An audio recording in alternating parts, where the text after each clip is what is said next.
Living in my city girl era, It's real. The Seattle freeze is real. it didn't feel like a concrete jungle. What is it about Seattle that makes you want to stay?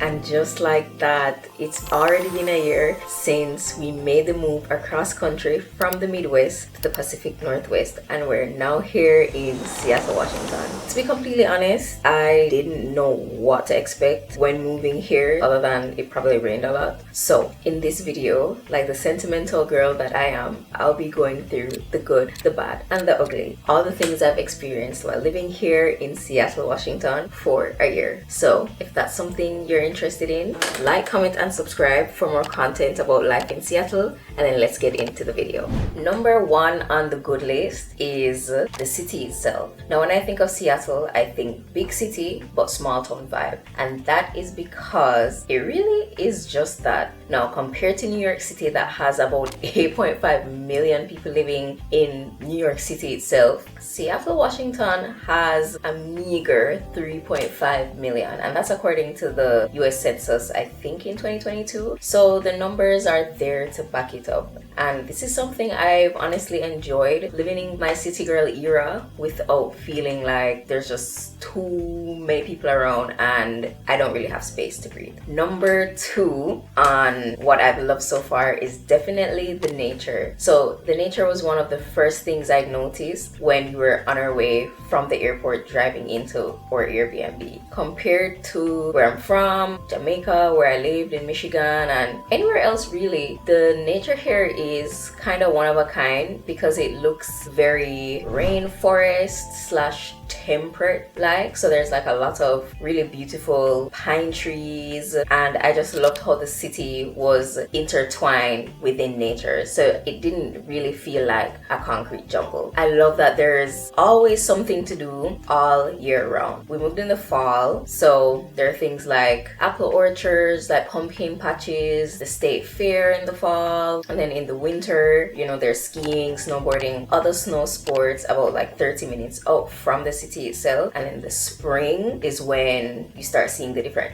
farmers markets pop up and art walks pop up, but nothing beats a Seattle summer, and I think that is when the city truly comes alive and truly thrives. You can do paddleboarding on the lake, or like rent a boat and go out on the lake. You can do one of the 50 billion hikes that are either near the city or in the city or near the city. There are parks, and as I said, the nature is intertwined, so it's very easy to find like a park nearby. I love Gasworks Park because you can go on the top and then see the cityscape, which is amazing. Moving out here, you definitely become more appreciative of nature because it's gray here 50% of the time, so when the sun comes out, you make hay while the sun shines. Everyone here is going to be running, being active, camping, hiking, but the weather is nice and hot. Moving on to number three on the good list is that it's kind of diverse-ish. And I say diversity in terms of age because you have University of Washington, Seattle University is here, the tech hubs are here, Amazon, Microsoft,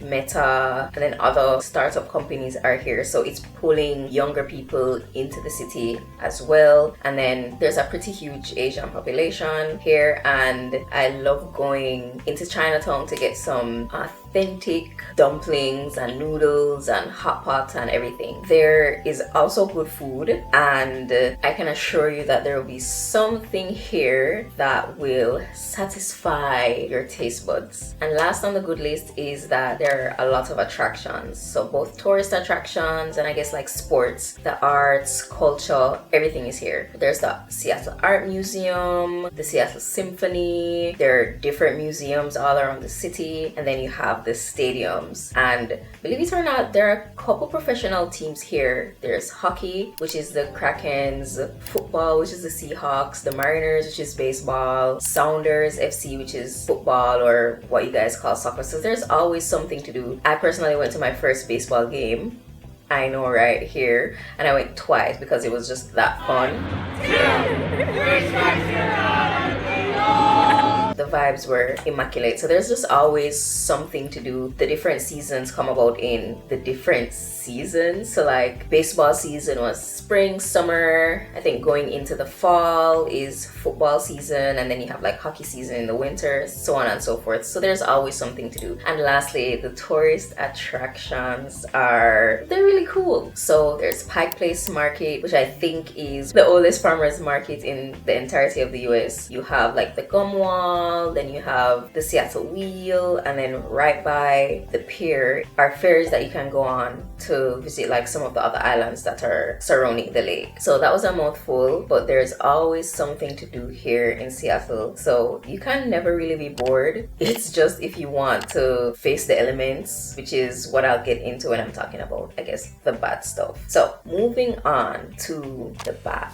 Okay, I'll just have to say it's real. The Seattle freeze is real. But I think it's also real for basically any other big city, because you kind of have to develop I don't want to say callous nature, but you kind of have to be hard, because the things that you see in cities, it's kind of a lot. And you're meeting with so many different people on a daily basis. You kind of have to be hard, or you'll kind of be taken advantage of. That's my take. But it is definitely real. It's kind of hard to make friends in the sense of like just walking past someone and saying hey or hi. People don't really greet you, but I wouldn't say it's as bad as a New York type thing. New York is just on a different level. So that's my take on that.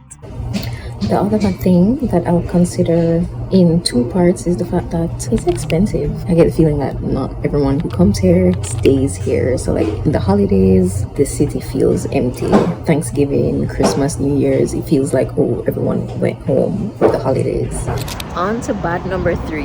It gets dark super early, and the weather overall in the fall and winter, which is probably 9 months out of the year, is pretty gloomy, pretty rainy. But that's kind of unfair to mention it as a bad, because moving to Seattle, you're signing up for that. You know it's not going to be sunshines and rainbows all the time, but it can kind of get to you, especially if you don't have like a place where you get sunlight. It's easy to feel like it's nighttime all the time, and seasonal depression can kind of kick in. But hey, coming from Jamaica, that is very wicked.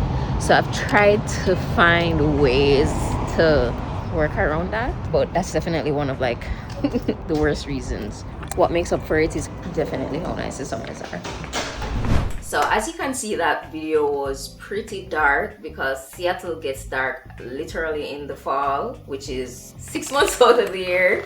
It gets dark at like 5. Anyway, let's come to the wrapping up the video with the Q&A section. So I asked a bunch of you guys on Instagram to ask me questions about Seattle. Y'all did. Shameless plug. Follow Chelsea K right here on Instagram on all my socials so you can get a shout out in the video. Alright, so let's do this one by Samantha. How has it been adjusting to the time difference? Awful. No, but it has its pros and its cons, because you feel like you're in like your own little world. I don't necessarily feel like I have to be on all the time, which is good. Like, I kind of feel it more when I have to travel, because it's so long to get anywhere else, literally. If I'm going back home or if I'm going to the east side of the country, it's just a long flight. Everything is like 5 to 6 hours away, and that's like a non-stop flight. But when I go to the East Coast, I feel the time difference. But here, the time difference is fine. And then lastly, talking to my family that's in either like Jamaica, it's kind of hard because when they're finished up with work and they're winding down, I'm still at work. So it's kind of hard to find time during the week to talk to them. On the weekends, we kind of like make it work. So that's the only other thing that's kind of hard to handle. But otherwise, it's not as bad as I thought it would be. Another question. I'm thinking of moving to Seattle. Is the price of living as high as New York, but not New York City? I don't think anywhere in the country is as high as New York except California. So Seattle is